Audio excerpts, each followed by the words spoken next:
जैसे कि बतैले रहे उत्सर्जन तंत्र में ना, तो उत्सर्जन तंत्र में जैसे कि मनुष्य मनुष्य कौन पदार्थ है उत्सर्जित करना, तो यूरिया। केचुआ यूरिया। और बताइए कि पक्षी तो यूरिक, पक्षी, कीट और सरीसृप ये तीनों यूरिक अम्ल। और बोल देगा कि मछली तो मछली बोल देगा तो अमोनिया, अमोनिया। जैसे कि कशेरुक वर्ग में बताए थे कि उसका उत्सर्जन क्या होता है, जैसे कि बोल देगा फिशिज वर्ग मछली में, जैसे स्तनधारी में तो क्या हो जाएगा, ब्रिक। और कशेरुक में बताए थे जैसे प्रोटोजोआ, पोरिफेरा और सिलेंट्रेटा तीनों का सामान्य सतह द्वारा।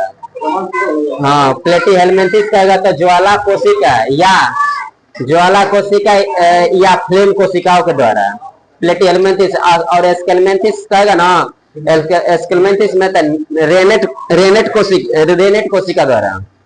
ठीक है, प्लेटीहेलमिन्थिस बोलेगा तो ज्वाला कोशिका, और एस्केलमेंथिस कहेगा तो रेनेट कोशिका, और एनिलिडा कहेगा ना तो नेफ्रेडिया द्वारा, या लुसेंट में लिखा है ब्रिक द्वारा, नेफ्रेडिया या ब्रिक द्वारा। और मोलास्का संघ बोलेगा ना, मोलास्का संघ का उत्सर्जन अंग, तो जैसे कि लुसेंट में दिया मूत्र मार्ग द्वारा, मोलास्का मूत्र मार्ग द्वारा। इसमें हम लिखे हैं बोजेनस अंग द्वारा, बोजेनस अंग द्वारा या केबर के अंग, केबर के अंग, बोजेनस अंग द्वारा या केबर के अंग। और आर्थ्रोपोडा बोलेगा ना, आर्थ्रोपोडा जैसे मकड़ी, बिच्छू, मक्खी, झींगा, इस सब में मेलपिगी कोशिका के द्वारा, मेलपिगी नलिका, मेलपिगी नलिका द्वारा। इकाउडर्मेटा, इकाडर्मेटा में टोटल आ जाता है जैसे कि समुद्री जीव वाला तारा मछली, सी अर्चिन, इसमें बाह्य श्वसन के द्वारा। अब बताए थे ब्रिक, तो ब्रिक ब्रिक कितने जोड़ी, तो एक जोड़ी, एक जोड़ी में दो आ जाता है तो एक जोड़ी। बताइए कि दाएं वाला नीचे रहता है कि बाएं वाला नीचे रहता है, दाएं वाला नीचे रहता है, दाएं वाला नीचे रहता है। इसका रंग होता है गहरी लाल। ठीक है, इसका होता है गहरी। इसका आकार कैसा होता है, इसका आकार कैसा होता है, स्तन के बीच के आकार की तरह। और ये स्थित होता है डायफ्राम के नीचे, डायफ्राम के नीचे उदर गुहा में। ठीक है। और ब्रेक, ब्रेक क्या करता है, अशुद्धियों को छानने का काम करता है। ठीक है, ब्लड में। और यह 24 घंटा में कितना लीटर छानता है, 18 लीटर, 24 घंटा में 18 लीटर। ठीक है ना, 18 लीटर। हाँ, तो देख लिया। और ये किस झिल्ली द्वारा गिरा होता है, ब्रेक, पेरिटोनियम झिल्ली द्वारा, एक पेरिटोनियम झिल्ली। और पेरिटोनियम झिल्ली घिरा होता है, और उसमें एक ब्रेक के बाहरी भाग को कहते हैं कॉर्टेक्स, और अंदर भाग को कहते हैं मेडुला। बाहरी भाग को कॉर्टेक्स, अंदर भाग को मेडुला। और अब उसके ब्रिक के अंदर एक पिरामिड गोल गोल पाया जाता है, उसको नाम, उसका नाम होता है पिरामिड। वो 10 ले 12 पाया जाता है। ठीक है, और उसी में ब्रिक में पाया जाता है नेफ्रॉन। और नेफ्रॉन लगभग कितना होता है, एक ब्रिक में 10 ले 12 लाख, लगभग 1 मिलियन के करीब। हाँ, अब पढ़ना है हम लोग को नेफ्रॉन। तो नेफ्रॉन, नेफ्रॉन क्या है, उत्सर्जन तंत्र की मूल इकाई। नेफ्रॉन क्या है, उत्सर्जन तंत्र की मूल, ब्रिक की मूल इकाई। इसके बाद ब्रिक में लगभग 10 से 12 लाख क्या पाया जाता है, नेफ्रॉन। और ये क्या ब्लड को छानने का, ब्लड में अशुद्धियों को छानने का कार्य करता है। अब पढ़ना है नेफ्रॉन। तो नेफ्रॉन का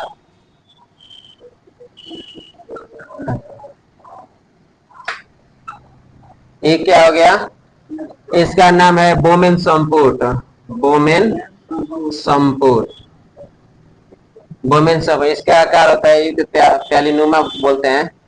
अब इसके बाद जुड़ा रहता है समीपस्थ के द्वारा। इसके बाद हेनले लूप,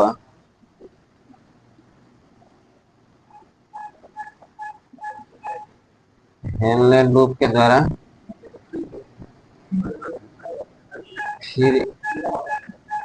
फिर इसके बाद दूरस्थ कुंडली नुमा,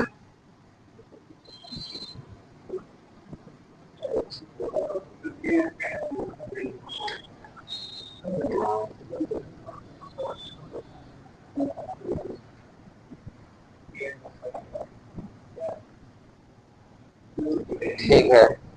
इसके बाद इसमें दो नलिका मिला होता है, चौड़ा होता है और ये पतला होता है। इसमें पूछा के साथ मर करवा देते हैं।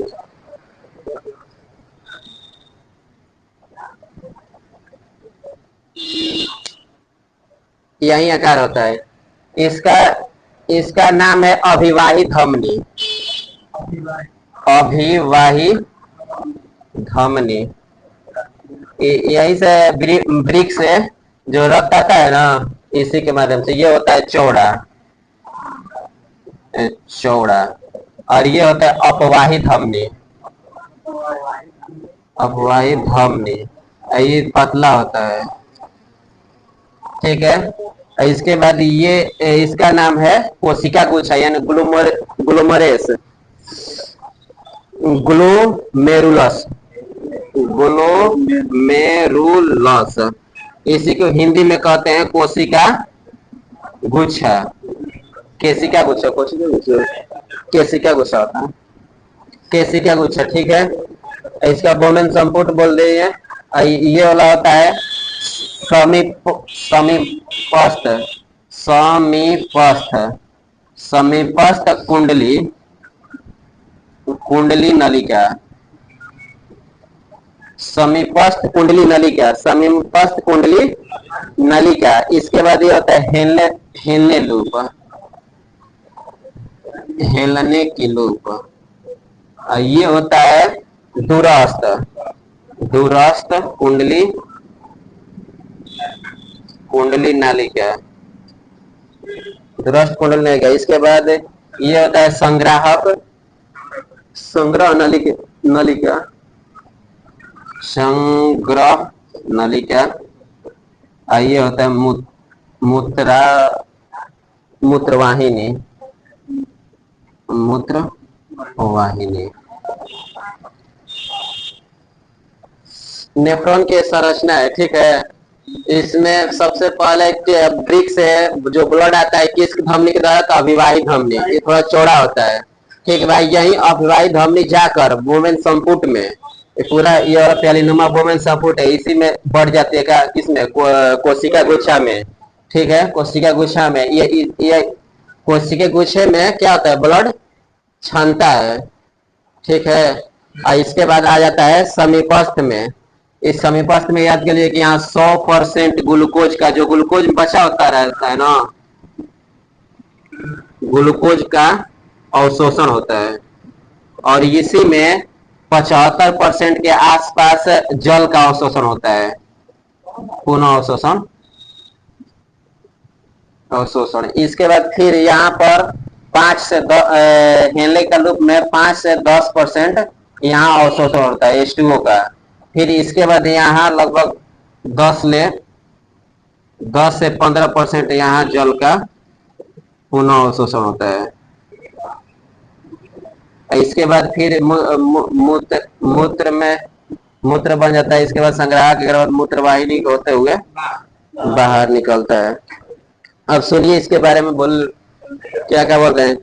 जैसे कि अभिवाही धमनी है ना, तो अभिवाही धमनी के बारे में बताइए कि इसका कार्य क्या है, कि जो वृक्क से ब्लड लेकर पहुंचाएगी बोमेन संपुट में। ठीक है। कोशिका गुच्छा में, कोशिका गुच्छा में पहले पहुंचाएगी।